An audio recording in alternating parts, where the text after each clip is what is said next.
Bismillahirrahmanirrahim. In the name of Allah, the most beneficent and merciful. Welcome to the learning session through Virtual Training Center of Municipal Corporation of Greater Mumbai. Dear students, from this session, we'll start preparation for scholarship examination. So let's begin our session.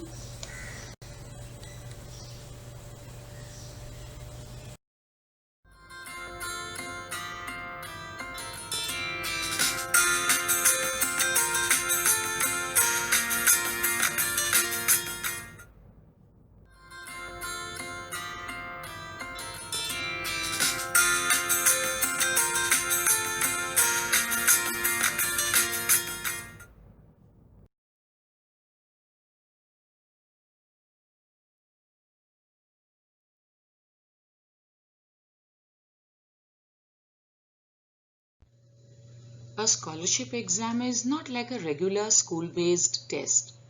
It is a specially designed piece of assessment to determine a student's level of ability and intellectual prowess. On the basis of guidelines provided by Maharashtra State Council of Examination, you can prepare for such exams and give yourself the best chance for success.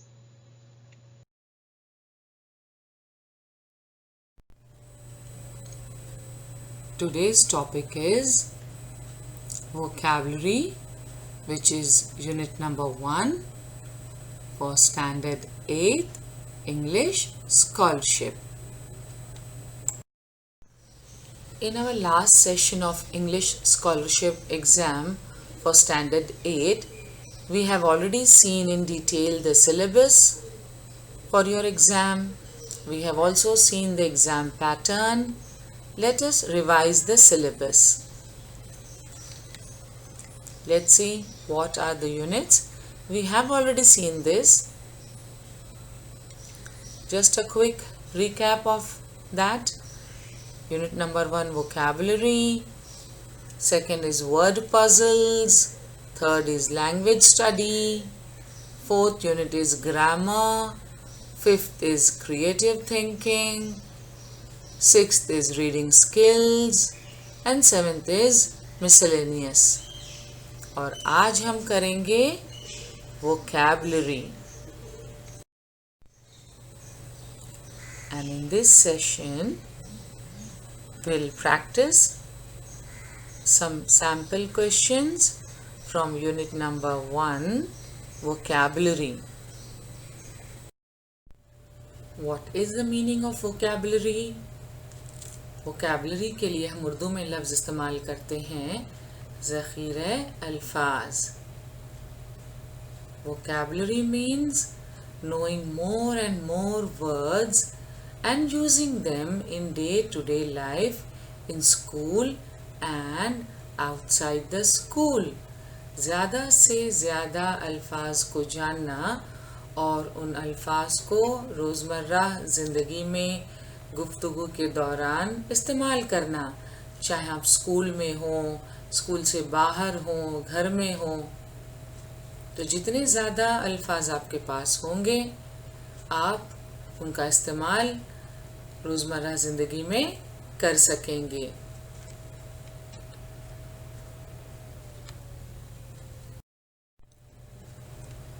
Certainly, vocabulary plays an important role in teaching and learning process. ज़ख़ीरे अल्फाज का होना बहुत ज़रूरी है. जिस ज़बान में आप गुफ्तगू करना चाहते हैं उस ज़बान के अल्फाज का ज़ख़ीरा आपके पास होगा तो उसे आप अपनी ज़रूरत के मुताबिक रोज़मर्रा बातचीत में इस्तेमाल कर सकते हैं.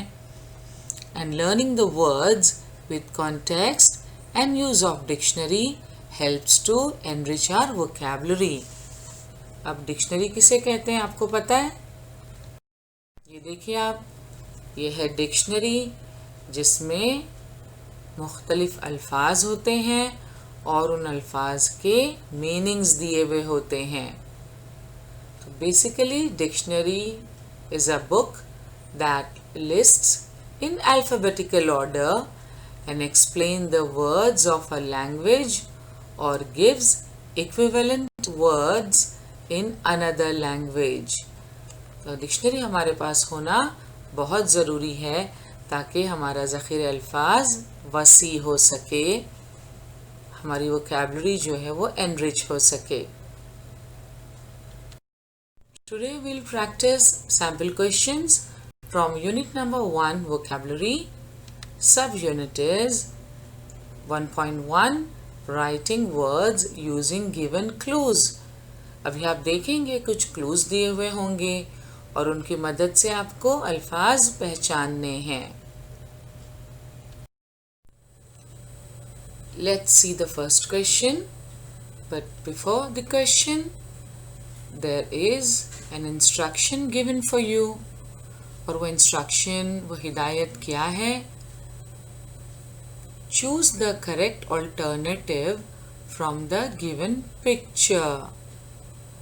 आपको सही अल्टरनेटिव चुनना है, सही मुतबादिल चुनना है फ्रॉम द गिवन पिक्चर. इसका मतलब जो सवाल है उसमें एक पिक्चर दिया हुआ है और उस पिक्चर को देखते हुए आपको सही अल्टरनेटिव का इंतखाब करना है. तो आइए देखते हैं फर्स्ट क्वेश्चन में कौन सी पिक्चर दी हुई है और अल्टरनेटिव्स क्या हैं.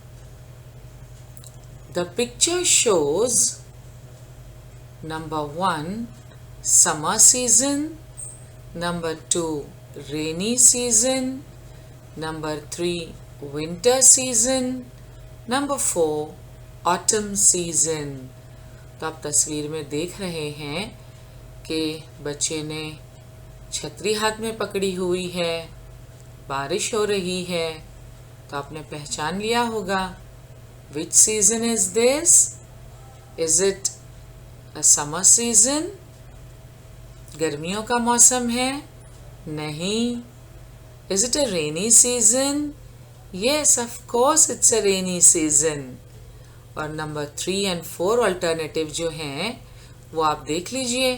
विंटर सीजन यानी मौसम सरमा तो नहीं है ये, ऑटम सीजन भी नहीं है, खिज़ां का मौसम भी नहीं है जब पत्ते झड़ते हैं.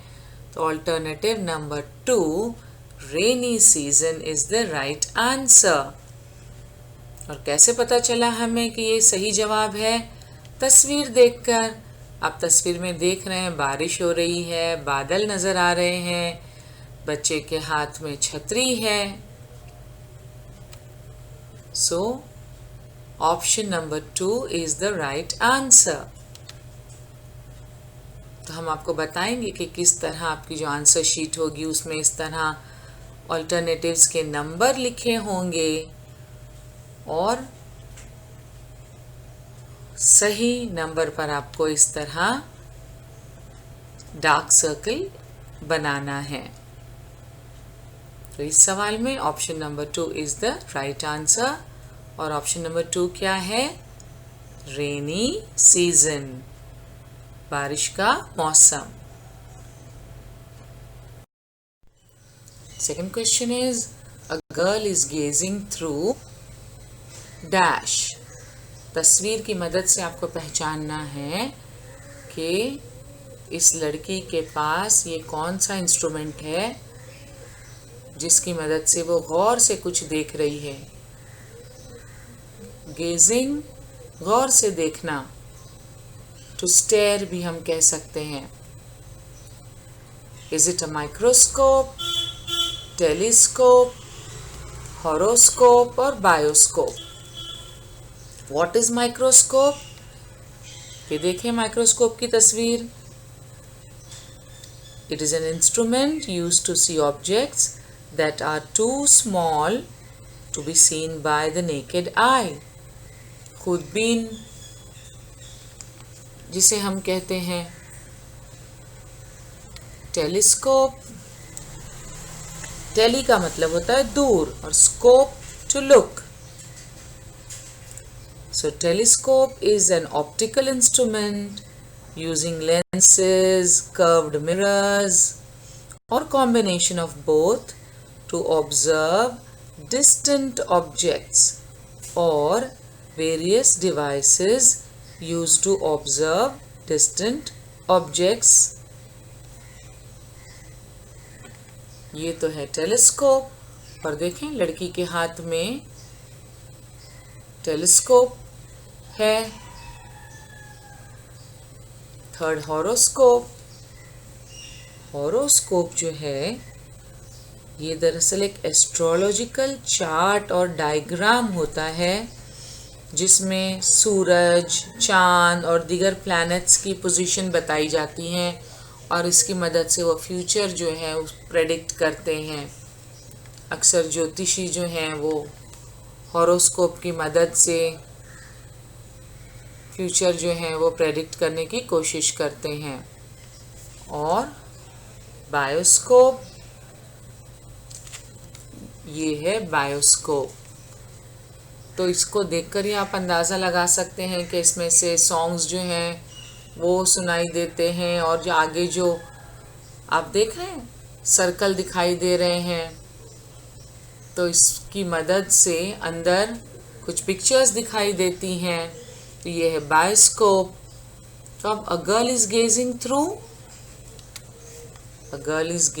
Through telescope.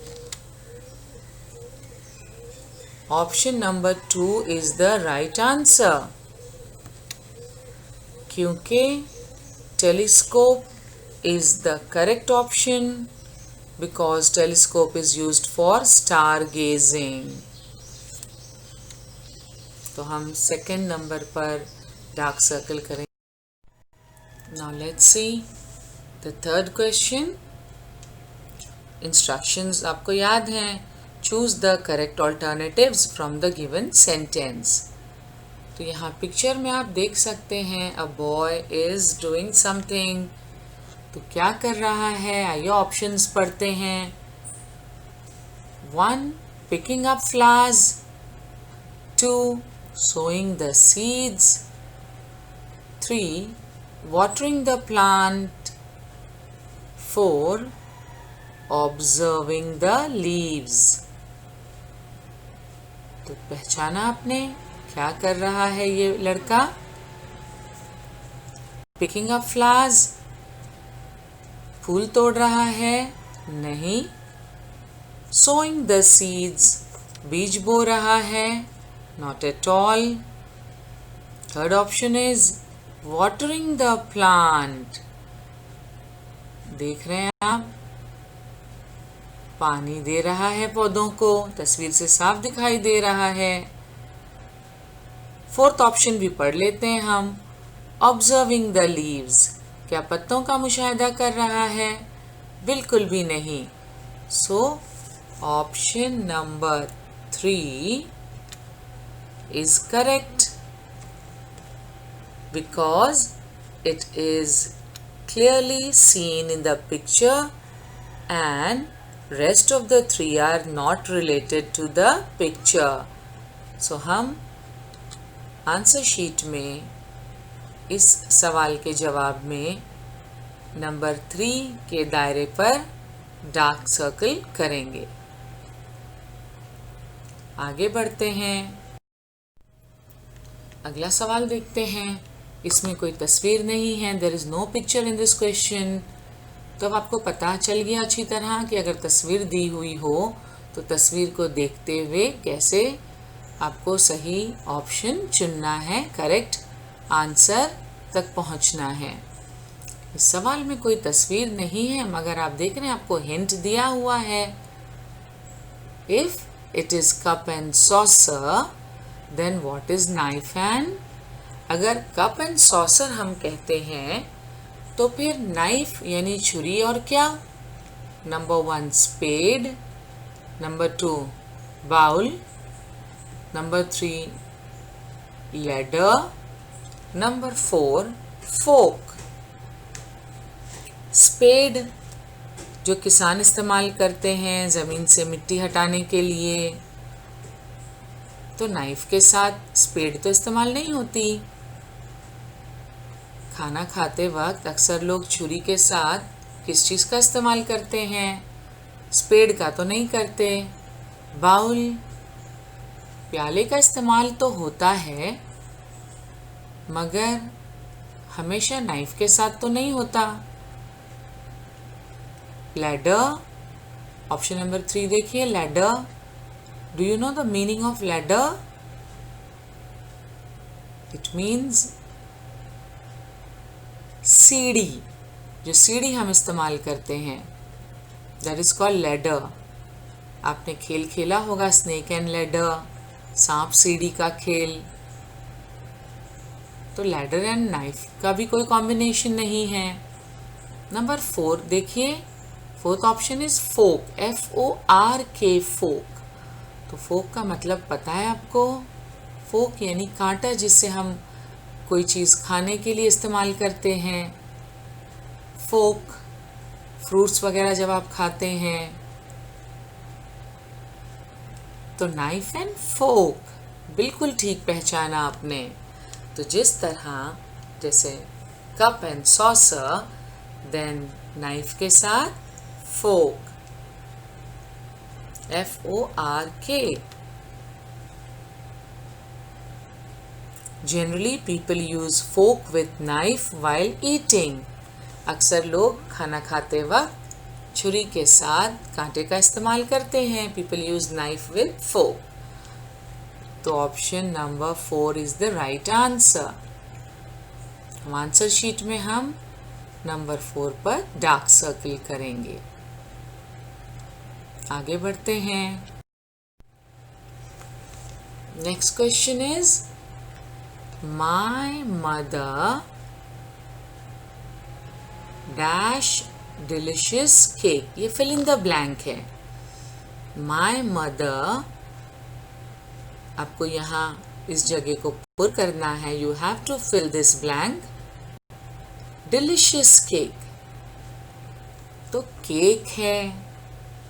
मेरी अम्मी मज़ेदार केक क्या करती हैं? केक कैसे बनता है ये आप सबको पता है। ऑप्शन देखिए, number 1 bakes, number 2 boils, number 3 cooks and number 4 fries. देखें ये यूनिट वोकैबुलरी की है, ज़ख़ीरे अल्फाज की।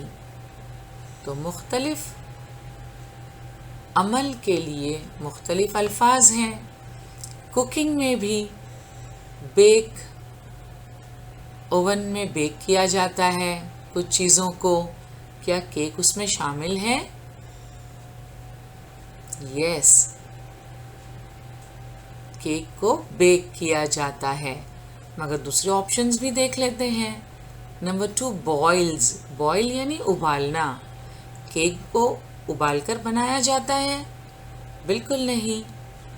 नंबर 3 कुक्स, लेकिन पकाना से मुराद उसे बाकायदा जिस तरह हम सब्जी पकाते हैं ऐसे नहीं पकाया जाता। नंबर 4 इज फ्राइज, फ्राई करना, तलना।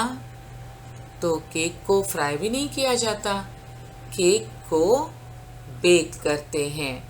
तो my mother bakes delicious cake. As cooking, boiling and frying are not related with preparation of making cake. Baking is must for making a cake. So, option number 1 is the right answer. Answer sheet पर हम option number 1 पर dark circle करेंगे। Next question देखते हैं। Next question is if chillies are hot then apples are. तो यहाँ पर अब टेस्ट की बात हो रही है। तो मिर्चियों का टेस्ट आपको पता है, तीखी होती हैं। तो if chillies are hot then apples are. Option number 1 is red, number 2 juicy, number 3 sweet and number 4 sour। तो अब यहाँ देखें, चिली और एप्पल्स के कलर की बात नहीं की जा रही है। सवाल में ही आपके लिए हिंट छुपा हुआ है। इफ चिलीज आर हॉट, ये नहीं कहा कि if chillies are green. Chillies के कलर की बात नहीं बताई यहाँ पर। मिर्चियाँ ग्रीन होती हैं, रेड भी होती हैं, लेकिन यहाँ पर बात हो रही है टेस्ट की। If chillies are hot then apples are, option number 1 is red. ठीक है, एप्पल्स रेड होते हैं, मगर सवाल में आपके लिए जो हिंट है या जो क्लू है आपको उसको फॉलो करना है। तो chillies are hot then apples are red नहीं कहेंगे, हालांकि एप्पल्स रेड होते हैं, मगर यहाँ चिलीज के टेस्ट की बात हो रही है, तो हम भी एप्पल्स का टेस्ट कैसे होता है वो बताएंगे। तो apples are red, okay red होते हैं, मगर red is not a taste, red तो कलर है। Juicy, number 3 sweet and number 4 sour. तो हम अच्छी तरह जानते हैं कि खट्टा टेस्ट तो नहीं होता एप्पल्स का। ऑप्शन नंबर 4 जो है सावर, वो ज़्यादातर हमें किन चीज़ों के टेस्ट में मिलता है? लेमन, ग्रेप्स, ऑरेंजेस, टैमरिंड, मगर एप्पल्स जो हैं वो तो स्वीट होते हैं। तो option number 3 is the right answer. If chillies are hot then apples are sweet. Answer sheet में हम नंबर 3 पर डार्क सर्कल करेंगे। अब ये एक मुख्तलिफ किस्म का सवाल है, मगर आप लोगों के लिए ये नया बिल्कुल नहीं है। Find the odd man out from the following options. Odd man out के सवालात आप छोटी जमातों से करते आए हैं, तो ये जो ऑप्शंस दिए हुए हैं इनमें मीनिंग्स के एतबार से क्या चीज़ मुख्तलिफ है जिसे हम अलग करके बता सकते हैं। आइए देखते हैं, एक बार हिदायत पढ़ लेते हैं हम। Find the odd man out from the following options. Options क्या हैं? Number 1 is flash, number 2 twinkle, number 3 glitter and number 4 bang. तो फ्लैश लाइट होती है, आपने देखा होगा कैमरे में होती है। नंबर 2 ट्विंकल, स्टार्स जो हैं वो ट्विंकल करते हैं। नंबर 3 ग्लिटर यानी चमक। एंड नंबर 4 बैंग, एक जोर से जो आवाज होती है, बैंग करना। तो पहले के 3 ऑप्शंस जो हैं उनका ताल्लुक रोशनी से है, लाइट से है, फ्लैश, ट्विंकल, ग्लिटर। मगर चौथा ऑप्शन जो है दैट इज बैंग, इसका ताल्लुक आवाज से है। सो यहाँ पर ऑडमैन क्या है? बिल्कुल ठीक, ऑप्शन नंबर 4 बैंग। बैंग का मतलब है a sudden loud sharp noise, तो आवाज से इसका ताल्लुक है। और पहले के जो 3 ऑप्शंस हैं, the first 3 options are related to light, तो इसलिए ऑप्शन नंबर 4 आंसर शीट पर हम 4 नंबर पर डार्क सर्कल करेंगे। ओके, आगे बढ़ें हम। Now question number 8, let's see what it is. Find the odd man out from the following options. यहाँ भी क्वेश्चन नंबर 7 की तरह आपको ऑप्शंस में से जो अलग चीज़ है, जो मुख्तलिफ है, उसे मुंतखब करना है। तो find the odd man out from the following options. देखते हैं ऑप्शंस क्या हैं। Number 1 is novels, number 2 short stories, number 3 concert and number 4 poetry. तो अब यहाँ आप देख सकते हैं नॉवेल्स आप जानते हैं अदब की एक सिन्फ है, नसरी अदब की एक सिन्फ है, तवील कहानी पेश की जाती है इसमें। सेकंड है शॉर्ट स्टोरीज, जिन्हें हम उर्दू में मुख्तसर अफसाना या मुख्तसर कहानी कहते हैं। शॉर्ट स्टोरीज, मुख्तसर कहानियाँ। Number 3 concert. ये लफ्ज़ सुना है कभी आपने, concert? Concert is a musical performance given in public, typically by several performers or of several compositions. तो कॉन्सर्ट क्या है? ये एक म्यूज़िकल परफॉर्मेंस है जो आवाम के सामने पेश किया जाता है और कई सारे परफॉर्मर्स होते हैं इसमें, बहुत सारे परफॉर्मर्स होते हैं। तो नॉवेल्स, शॉर्ट स्टोरीज़ पढ़ी जाती हैं, असनाफ़े अदब हैं, और कॉन्सर्ट जो है ये एक परफॉर्मेंस है, म्यूज़िकल परफॉर्मेंस होता है जिसे लोग देखते हैं। ऑप्शन नंबर 4 है पोइट्री।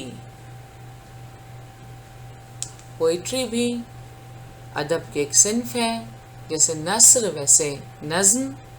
तो नॉवेल्स, शॉर्ट स्टोरीज़ और पोइट्री, क्या सिमिलैरिटी है इनमें? ये लिटरेचर की, अदब की मुख्तलिफ असनाफ़ हैं, इन्हें हम पढ़ते हैं। और कॉन्सर्ट जो है वो एक म्यूज़िकल परफॉर्मेंस है जिसे हम देखते हैं, लोग देखने जाते हैं ऑडिटोरियम में, हॉल में। तो यहाँ पर ऑडमैन क्या हुआ जिसे हमें अलहदा करना है, चुनना है? बिल्कुल ठीक पहचाना आपने, it's option number 3, that is concert. तो हम आंसर शीट में नंबर 3 पे डार्क सर्कल करेंगे। This is the end of part 1 for unit number 1 vocabulary. So children, that's it for today. आज हमने क्या किया, यूनिट नंबर 1 में सब यूनिट 1.1 के कुछ सवालात की मश्क की। तो आज हम यहीं रुकते हैं। इसी तरह हम सिलेबस में शामिल मुख्तलिफ यूनिट्स और उनके सब यूनिट्स के सैम्पल क्वेश्चंस की प्रैक्टिस करेंगे इंशाल्लाह। तो आज के लिए इतना ही।